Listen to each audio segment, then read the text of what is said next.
Assalamualaikum warahmatullahi taala wabarakatuh. Alhamdulillahirabbil alamin. Wassalatu wassalamu ala asyrafil anbiya'i wal mursalin wa ala alihi wa sahbihi ajma'in.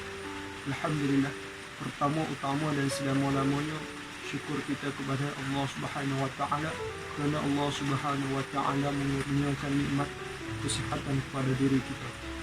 Hari ini saya akan berkongsikan satu hadis daripada Nabi Muhammad sallallahu alaihi wasallam, yang mana hadis ini bermaksud daripada Abdullah ibnu Umar ibnu Al-Khattab.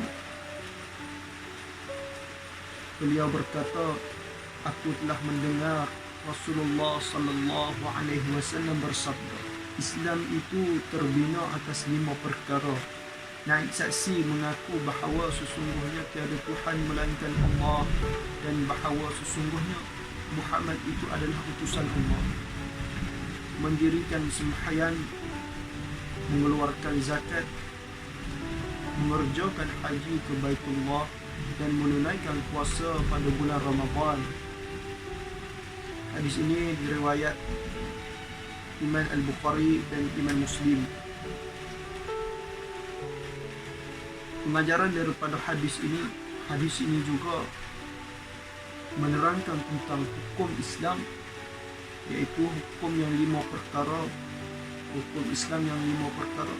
Hadis ini mengumpamakan Islam sebagai binaan yang tertegak megah dengan 5 batang tiang. Tanpa 5 perkara ini, Islam seseorang akan goyah dan runtuh. Ini membayangkan betapa rukun-rukun ini mestilah ditegakkan oleh setiap Muslim dengan penuh ikhlas dan tanggungjawab. Menegakkan rukun Islam bermakna kesempurnaan, keteguhan, keutuhan dan keelokan binaan Islam. Sebaliknya, kecuaian bererti keruntuhan, kehancuran dan kemusnahan Islam. Hadis daripada Nabi Muhammad sallallahu alaihi wasallam, daripada Ummul Al-Mu'minin Ummu Abdullah Aisyah radhiyallahu anha. Beliau berkata, Rasulullah sallallahu alaihi wasallam telah bersabda, barang siapa yang mengada-ngadakan sesuatu perkara dalam urusan kita ini yang bukan daripadanya, maka ianya tertolak. Hadis riwayat Imam Al-Bukhari dan Imam Muslim. Pengajaran daripada hadis ini, Islam ini adalah agama yang sempurna pada dasarnya. Pada dasar dan prinsip-prinsip ini, Islam ia telah pun sempurna. Ia tidak perlu ditokok tambah lagi. Sebarang takut tambah ataupun ubah suai atau pengurangan yang bertentangan dengan usul agama dan bid'ah yang diharamkan, yang ditolak dan sesat. Yang dimaksudkan dengan bid'ah ialah segala perkara yang tidak berdasarkan usul agama, seumpama mereka cipta cara beribadat tertentu seperti sembahyang cara baru, upacara keagamaan baru dan sebagainya. Setiap Muslim mestilah menjauhi diri daripada terjebak dalam perbuatan bid'ah ini, kerana ia boleh membawa kepada kehancuran agama dan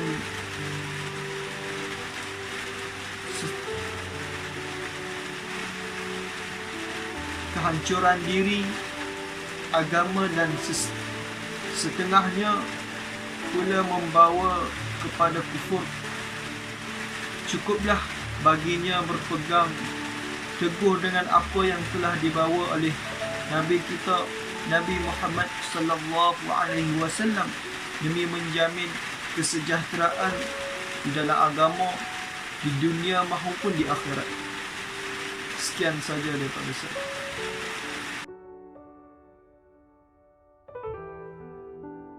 Daripada Abu Abdullah An-Nu'man Ibnu Bashir radhiyallahu anhu, beliau berkata, aku telah mendengar Rasulullah sallallahu alaihi wasallam bersabda, sesungguhnya perkara yang halal itu jelas, dan sesungguhnya perkara yang haram itu jelas, dan di antara kedua-duanya ada perkara syubhah yang kesamaran yang kebanyakan orang tidak mengetahuinya.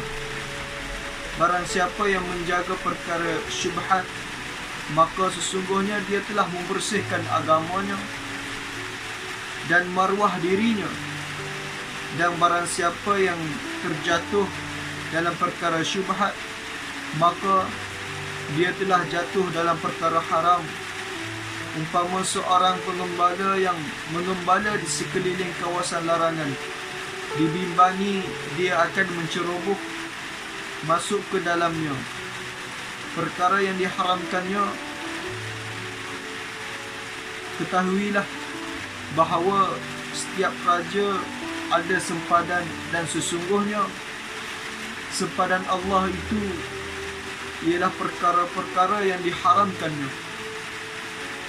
Ketahuilah bahawa dalam setiap jasad itu ada seketul daging yang apabila ia baik, maka baiklah jasad, dan apabila ia rosak, maka rosaklah seluruh jasad.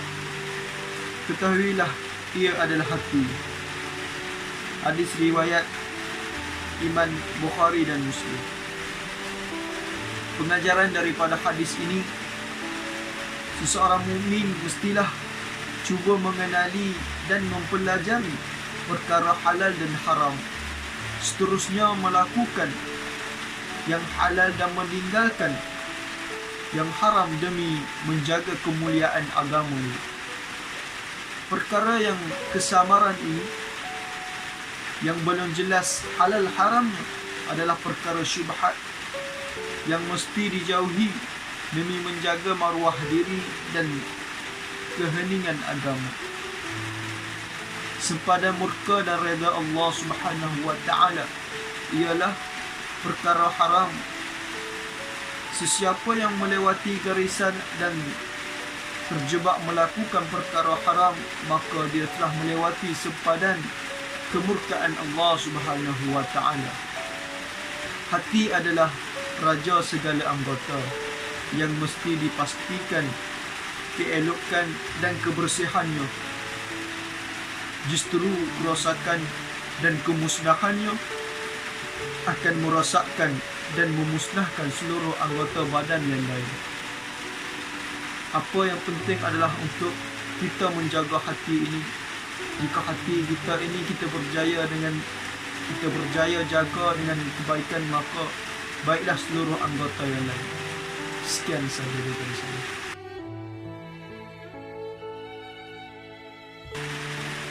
Hadis seterusnya daripada Abu Ruqayyah Tamim ibnu Aus Ad-Dari radhiyallahu anhu, bahawa Nabi Muhammad sallallahu alaihi wasallam telah bersabda, agama itu adalah nasihat. Kami berkata, untuk siapa? Baginda bersabda, untuk Allah, untuk kitabnya, untuk rasulnya, untuk para imam kaum muslimin, dan untuk umat Islam seluruhnya. Hadis riwayat Imam Muslim. Pengajaran daripada hadis, agama Islam adalah agama nasihat, iaitu agama yang berorientasikan nasihat sebagai teras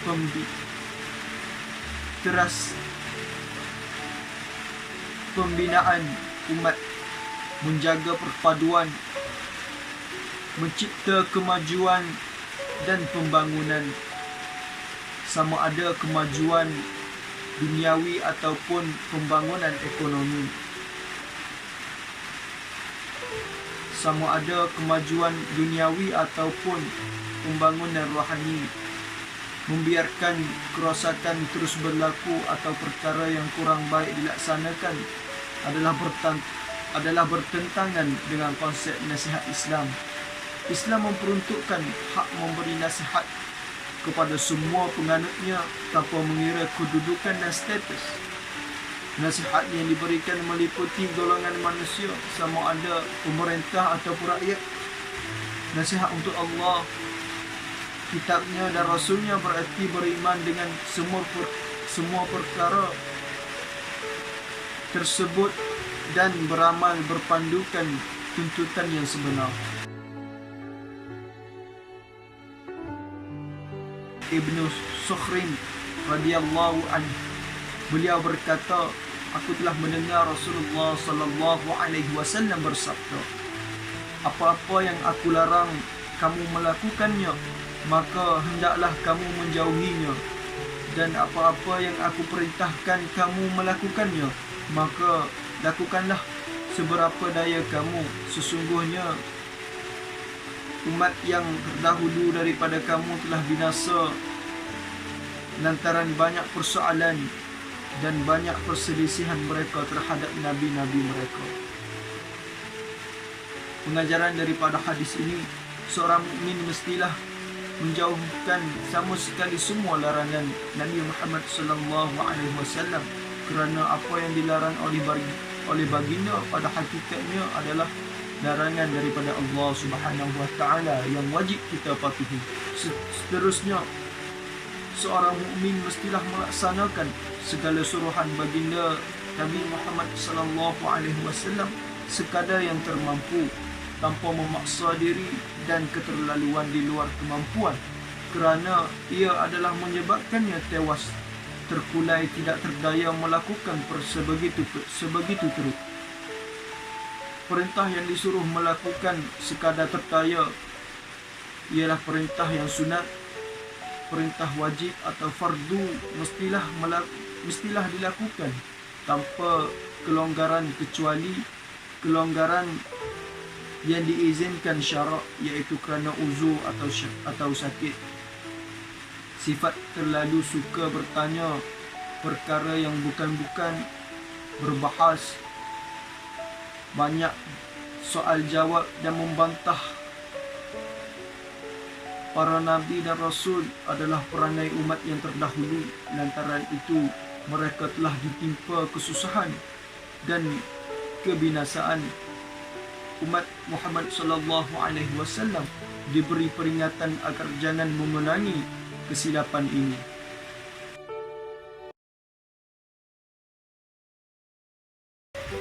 Hadis seterusnya ialah hadis berkaitan dengan niat, daripada Amirul Mukminin Abu Hafzin Umar bin Khattab radhiyallahu anhu. Beliau berkata, aku mendengar Rasulullah sallallahu alaihi wasallam bersabda bahawa sesungguhnya setiap amalan itu bergantung kepada niat, dan bahawa sesungguhnya bagi setiap orang apa yang diniatkan. Barang siapa yang hijrah menuju kepada Allah dan Rasul, maka hijrahnya kepada Allah dan Rasul. Barang siapa yang hijrahnya kerana duniawi yang dia mahu mencari habuannya, atau kerana seorang perempuan yang dia mahu kahwininya, maka hijrahnya ke arah perkara yang ditujui. Di sini kita dapat melihat betapa pentingnya niat bagi membezakan amalan kita di sisi Allah Subhanahu wa taala. Insya-Allah yang baik itu daripada Allah Subhanahu wa taala, bagaimana yang buruk, yang silap itu daripada diri saya sendiri. Wabillahi taufiq wal hidayah. Assalamualaikum warahmatullahi wabarakatuh.